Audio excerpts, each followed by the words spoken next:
Bom dia, mais uma manhã com Deus, priorizando a palavra de Deus. E nesta manhã do dia 14/9, nós vamos meditar de Ezequiel, do capítulo 19 ao capítulo 21. E que a paz do Senhor encha o teu coração nesta manhã.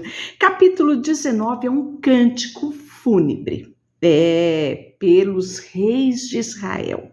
E você já percebeu que aqui no livro de Ezequiel tem uma particularidade? Deus, ele mostra muita coisa ao profeta, ele traz muita coisa ao profeta, né? E o profeta escreve também por parábolas, não é? Você pensou que parábolas era somente lá nos livros que relata os fatos, né, vividos por Jesus, que parábola era algo inerente ao ministério de Jesus? Não, nós estamos vendo muitas parábolas aqui no profeta Ezequiel. Entoe este cântico fúnebre pelos príncipes de Israel. Quem é a sua mãe? Uma leoa entre os leões. Ela se deitava entre os leãozinhos e criava seus filhotes, criou um deles para se tornar um leão forte. Ele aprendeu a caçar, despedaçar a presa e se tornou devorador de gente. As nações ouviram falar dele e apanharam na cova que lhe preparava. Com ganchos, o levaram para a terra do Egito. Quando a leoa viu que sua esperança por ele estava perdida, pegou outro filhote e o ensinou a ser um leão forte. Ele andava entre os leões e se destacava por sua força. Aprendeu a caçar, despedaçar a presa e também se tornou um devorador de gente. Derrubou fortaleza, destruiu cidades, a terra e os seus habitantes temiam de medo quando ouviam o seu rugido. Então o exército das nações o atacaram. O cercaram por todos os lados, lançaram uma rede sobre ele e o apanharam na cova que lhe preparava. Com ganchos, o arrastaram para dentro de uma jaula e os levaram ao rei da Babilônia. Então, quando você vê essa menção aqui, você já começa a ter ideia de que parábola, né, do que ele está falando a respeito disso, né? Então, a mãe é a leoa, né? Ele está fazendo a menção de Israel. E os leãozinhos aqui criados, fortalecidos, né? Nada mais, nada menos que os reis. E quando ele fala aqui que lançaram uma rede, o apanharam, com ganchos o arrastaram para dentro da jaula, ele está falando nada mais, nada menos do que alguns reis, né? Lembra que nós comentamos aqui de que o rei resistiu à Babilônia e foi levado, né, como cativo ao cativeiro, né? Então, ele faz menção aqui sobre esta ocorrência. Eles o mantiveram preso para que nunca mais ouvisse a voz nos montes de Israel, né? Então ele está falando de Joacás, que era filho de Josias, né? Então ele reinou apenas 3 meses e foi deportado para a Babilônia, né? Então você percebe aqui que ele está falando, né, da história do seu próprio povo. Olha só. O vento do deserto secou os seus frutos, quebrou os seus fortes ramos, por isso ela murchou e ficou consumida pelo povo. Então ele está falando de Israel. Agora a videira está plantada no deserto, onde o solo é duro e seco. De seus ramos saiu fogo e consumiu os seus frutos, e os ramos que sobraram não são fortes o suficiente para ser cetros de rei. Né? Então, aqui nós estamos falando de um Israel devastado, fragilizado, não é? Envergonhado. É essa a visão que é trazido aqui no capítulo 19. No capítulo 20 vai continuar isso, falando da rebelião de Israel. Em 14 de agosto, durante o 7º ano do exílio do rei Joaquim, alguns líderes de Israel vieram consultar ao Senhor. E enquanto estavam sentados comigo, recebi esta mensagem do Senhor: Filho do homem, diga aos líderes de Israel, assim diz o Senhor, o Deus soberano, como ousam vir me consultar? Tão certo como eu vivo, diz o Senhor soberano, não lhes direi coisa alguma. Filho do homem, apresente acusações contra eles e condene-os, faça-os ver como eram detestáveis os pecados, né, dos seus antepassados, né? Então ele está falando aqui para que o povo olhasse para si, olhasse para a sua história, não é? E se arrependesse, né? Não apenas tivesse o cuidado de consultar a Deus para saber, será que vamos ser livres deste lugar? Como é que está a taça da ira de Deus, né? Não, Deus esperava muito mais, esperava que esse povo se voltasse para Ele com um coração contrito e quebrantado, né? Transmita essa mensagem do Senhor soberano: quando escolhi Israel, quando me revelei aos seus descendentes de Jacó, ainda lá no Egito, jurei solenemente que eu, o Senhor, seria o seu Deus. Naquele dia, jurei que o tiraria do Egito e o levaria para uma terra que havia encontrado para eles, uma terra boa, que produz leite e mel, e em fartura, a mais linda de todas as terras. Então lhes disse: cada um de vocês livre-se das suas imagens repugnantes, pelas quais estão obcecados, e não se contamine com ídolos do Egito ou de qualquer lugar, né? Porque eu sou o Senhor, o seu Deus. Então, porém, se rebelaram contra mim e não quiseram me ouvir. Não se livraram das imagens repugnantes pelas quais estavam obcecados, nem abandonaram os ídolos do Egito.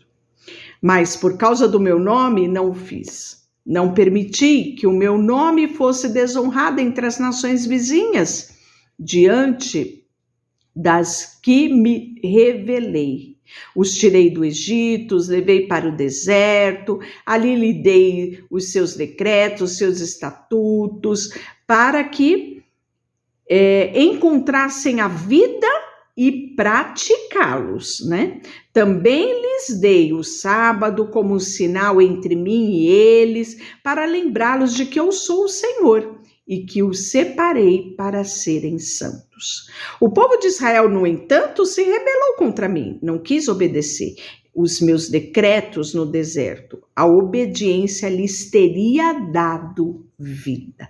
Olha que coisa maravilhosa, não é? Aqui nós aprendemos o fruto da obediência é a vida. Quer ter vida? Seja obediente, né? Isso faltou a obediência ao povo. Mais uma vez, porém, não contive por causa do meu nome, para não me fosse desonrado diante as nações que tinha visto o poder quando eu tirei Israel do Egito. Contudo, fiz um juramento solene contra eles no deserto. Jurei que não o faria entrar na terra prometida, que tinha dado a terra que produz leite e mel, mais linda de todas as terras. Pois rejeitaram os meus estatutos, recusaram seguir, ou seja, somente Josué e Caleb entraram na terra prometida. Todos os demais morreram no deserto, né? Quem entrou na terra prometida foi uma nova geração. Apesar disso, tive compaixão dele e não os destruí no deserto. Então adverti os seus filhos no deserto a não seguirem os passos, o estilo de vida que os seus pais levavam, para que não se contaminasse com outros ídolos. Disse-lhe: eu sou o Senhor seu Deus, siga os meus decretos, obedeça os meus estatutos e vocês vão viver, vocês vão ter vidas, eu vou ser o seu Deus, né? Então, os seus filhos, porém, está no versículo 21, também se rebelaram contra mim. A obediência lhe terias dado vida. Então, novamente, ele repete essa expressão aqui. No entanto, contive o meu julgamento por causa do meu nome, para que não fosse desonrado diante das nações, né? Então você está vendo em diversos momentos Deus segurando, né? E não destruindo esse povo, né? Pois não obedeceram os meus estatutos, desprezaram os meus decretos, profanaram o sábado, cobiçaram ídolos dos seus antepassados, e eu os entreguei a decretos e estatutos inúteis que não os conduziram à vida. Deixei que se contaminasse como ofertas de idolatria e permiti que oferecesse seus primeiros filhos como sacrifício aos seus deuses, para que eu não o desvastasse, lhe mostrasse somente que eu sou o Senhor, né? E aí nós vamos ver que vai haver o julgamento, isso é certo, mas há esperança de restauração sempre, né? Então, portanto, o Filho do Homem transmita a Israel esta mensagem do Senhor soberano: seus antepassados continuaram a blasfemar contra mim e a me trair, pois quando os trouxe à terra que havia prometido, eles ofereceram sacrifício onde quer que vissem, montes altos, árvores verdejantes, provocaram minha fúria, ofereceram sacrifício a seus deuses e levaram perfumes e incenso e apresentaram ofertas derramadas. Disse-lhe: que lugar alto é este para onde vão? Desde então, este tipo de lugar é chamado de Bamã, lugar alto. Portanto, transmita ao povo de Israel esta mensagem do Senhor soberano: vocês continuarão a se contaminar como fizeram os seus antepassados? Vão se prostituir adorando imagens repugnantes? Pois quando se apresentarem oferta para elas e sacrifício de seus filhos no fogo, continuam a se contaminar com ídolos até hoje. Acaso devo permitir que me consulte ao povo de Israel? Tão certo como vivo o Senhor Deus soberano, que não lhe darei e não lhes direi coisa alguma. Então isso é a resposta de Deus ao povo que ia até a casa de Ezequiel consultar a Deus, né? E aí Deus mandava essa resposta, né? E aí nós vamos ao versículo 21, que é a espada do julgamento do Senhor. Olha só, recebi essa mensagem do Senhor: filho do homem, volte o rosto para Jerusalém e profetize contra Israel e seus santuários. Diga-lhe: assim diz o Senhor, eu sou o seu inimigo. Olha só.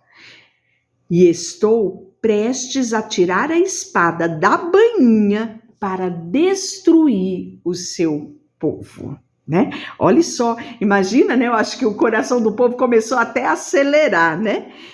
Empunharei minha espada contra todos da terra, desde o sul até o norte.